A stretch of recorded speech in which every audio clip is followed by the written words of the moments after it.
Most Nazi stories focus on the men, but some of the darkest, most haunting cruelty came from women, and inside Ravensbrück, the largest women's concentration camp of the Third Reich, one name rose like a shadow everyone feared: Dorothea Binz. She didn't command armies, she didn't write laws, but she wielded pain with a devotion that made even other SS guards recoil. A young woman who treated suffering like routine, and routine like entertainment, and in the end, her sadistic actions pushed her to a gallows on the 2nd of May 1947.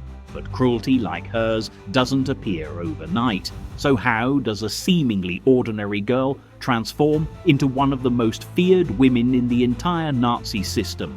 And what exactly happened in her last moments when the woman who took pleasure in other people's terror suddenly stood inches from her own death? Today, you will hear the full story. Warning: this is hard to stomach. Dorothea Binz was born on the 16th of March 1920 in a small northern German town. Nothing in her childhood hinted at violence. She wasn't isolated or abused. There were no signs she would become a monster, but Germany itself was breaking apart. The trauma of the First World War left millions hopeless. Inflation, hunger, humiliation, these became the air her generation breathed. Children grew up seeing desperation everywhere. When Hitler rose to power in 1933, Dorothea was 13, the perfect age for indoctrination. Schools repeated Nazi ideology every day.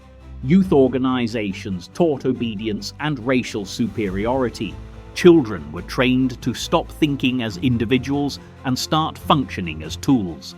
Many resisted quietly. Dorothea didn't. She absorbed everything the regime fed her. By 1939, when Germany invaded Poland and the Second World War erupted, she was 19. That same year, she applied for work at Ravensbrück, a camp built exclusively for women, an isolated place where cruelty could grow unchecked. More than 130,000 women were imprisoned there. Resistance fighters, teachers, mothers, daughters, human beings reduced to numbers, beaten, starved, and worked to death. Dorothea entered the camp as a simple worker, but something inside her lit up in that environment. Her supervisors noticed quickly. She obeyed every order without hesitation. She showed no sympathy. She carried herself with a cold, rigid discipline. And when she punished someone, she didn't just enforce rules, she enjoyed it. By 1943, she was promoted to Deputy Chief Guard, not because she was skilled, but because she was willing. Her role gave her control over tens of thousands of women, and she used it to shape the camp into something even more terrifying. Every morning, prisoners were forced into roll call, sometimes for hours, even in freezing winter. Women fainted from exhaustion. Some collapsed from hunger. Dorothea walked along the rows slowly, deliberately, like she was inspecting livestock. If someone trembled, if they coughed, if their eyes drifted for even a second, she ripped them from the line and beat them without mercy. Survivors said she didn't just hit, she performed. She wanted others to watch, to fear her, to understand that weakness had a price. One woman, a Polish resistance fighter, was beaten so viciously she had to be carried away. Her ribs were broken, her face swollen almost beyond recognition. She didn't survive much longer. Dorothea's cruelty wasn't random, it was methodical. She forced prisoners to beat each other, tearing apart trust and solidarity. She created a system where fear became the only constant, a psychological torture as damaging as the physical. And then came Edmund Brüning, another guard, another sadist. Together they formed a partnership that made life inside the camp even more unbearable. Witnesses remembered the two strolling side by side, smiling as women screamed during punishments. They weren't enforcing rules, they were sharing a hobby. By late 1944, Germany was collapsing from all sides. Bombs fell on German cities, food vanished, disease spread. Yet even as the war crumbled, Dorothea didn't slow down.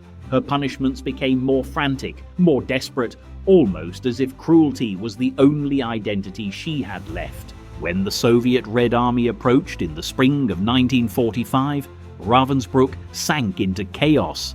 Bodies were left unburied, children starved, guards fled. Dorothea fled too. She removed her uniform and tried blending in with civilians.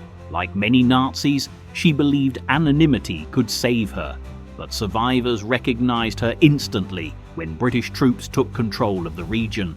Her face, her voice, her brutality, none of it was easy to forget. In 1946, she stood trial in Hamburg during the Ravensbrück proceedings. 29 defendants, 16 women, 13 men. But Dorothea stood apart. Survivors, still frail, still traumatized, testified against her. Women from Poland, France, Germany, the Soviet Union. Women who risked everything for freedom. Women who watched their friends die in front of them. They described her smile during beatings, her laughter, her obsession with domination, her pleasure in breaking human beings. Dorothea sat there emotionless. No tears, no defense, no signs of guilt. She looked at the witnesses the same way she once looked at prisoners, blankly, without recognition. The judges needed little time. On the 3rd of February 1947, she was sentenced to death by hanging. Her executioner, Albert Pierrepoint, Britain's most experienced hangman, known for his speed and precision. For weeks she waited in her cell at Hamelin prison. Still no emotion, still no remorse. But on the morning of the 2nd of May, something finally cracked. Guards entered her cell. She stood up, but her legs wavered slightly, the first physical sign that fear had finally reached her. Her breathing quickened, not dramatically, but noticeably. She looked around the cell as if seeing it for the first time. This wasn't Ravensbrück. She had no authority here, no whip, no prisoners to command, no Edmund by her side, nothing. Just the consequence she had outrun for years. She was escorted down a long corridor. Witnesses reported that each step echoed sharply, a sound that seemed to grow louder the closer she came to the execution chamber. Pierrepoint stood waiting, calm, focused, professional. Dorothea's eyes locked briefly on the rope. Her jaw tightened, her hands trembled. The mask of cold detachment she had worn for years finally began to fracture. She was positioned on the trapdoor. Her wrists were secured, the hood placed over her head, the noose tightened, and for the first time in her life, she had no control, no power, no voice, just silence. The same silence she never gave her victims. Pierrepoint pulled the lever. The trapdoor opened, and within seconds, Dorothea Binz was dead. Her body was buried in an unmarked grave. No ceremony, no memorial, no place for admirers or revisionists to gather. Only the memories of the women she tortured, memories that refused to die with her. If those voices matter, if their suffering deserves to be heard, then their stories must never fade. Forgetting is how monsters rise again.